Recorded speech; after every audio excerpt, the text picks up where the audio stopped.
So watch what happens. Satan wants to make God's servants dishonor their king on the throne. Satan wanted to make Job curse God. You ever think that's what's going on? Do you ever think that there are things happening in your life that are so much bigger than just your boss or your teacher or whatever? It's Satan trying to make you curse God. That's what's going on with Job. So what happens? You all know the story. And verse 13 says, there was a day when his sons and daughters were eating and drinking, and a messenger came and said, the oxen were plowing, the donkeys were feeding, and the Sabaeans. Wait a minute, I thought Satan was going. The Sabaeans took them and raided them, took them away. They have killed the servants, and I alone have left them. Hey, you know what this just taught us?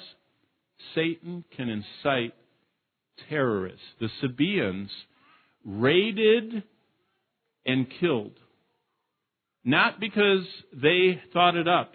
Satan incited them. Do you think that all the Muslim, what do they call them? Muslim homicide bombers, they call them.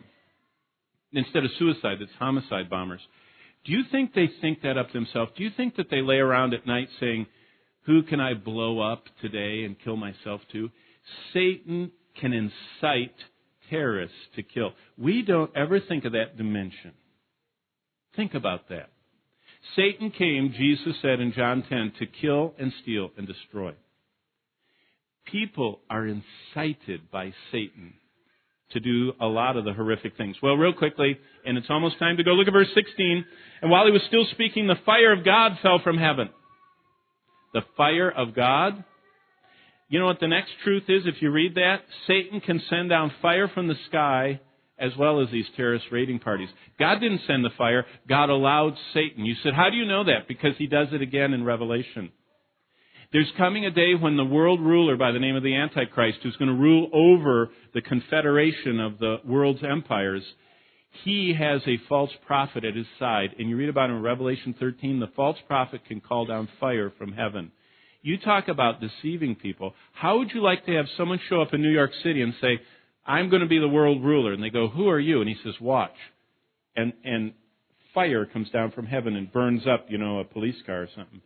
You'd go, how do you do that? And he goes, I can do it all the time I want. See, Satan, under God's authority, can have incredible more power than you and I have any concept about. Satan can send down fire from the sky, and he has and he will. Well, verse 19, the sons and daughters were having a party, verse 19, and suddenly a great wind came from across the wilderness and struck their house.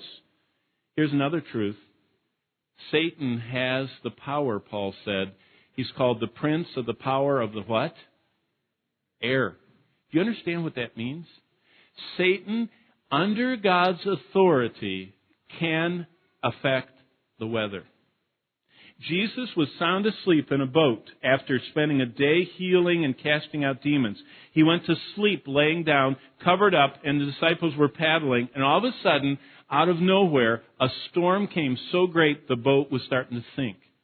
And the disciples shook him and said, we're sinking. And he looked around, Jesus did, and he went, and it says he rebuked the air. Satan is the prince of the power of the air. And he sent a tornado, and it destroyed a house and killed all the children inside of it. We don't think spiritual warfare and weather, and we really should. And that's why you should pray, because God can protect, and if he doesn't protect, then he has a greater purpose for us if disaster strikes. Next verse, verse 21. This is Job. Naked I came from my mother's womb. Naked I shall return. The Lord gave. The Lord's taken away. Blessed be the name of the Lord.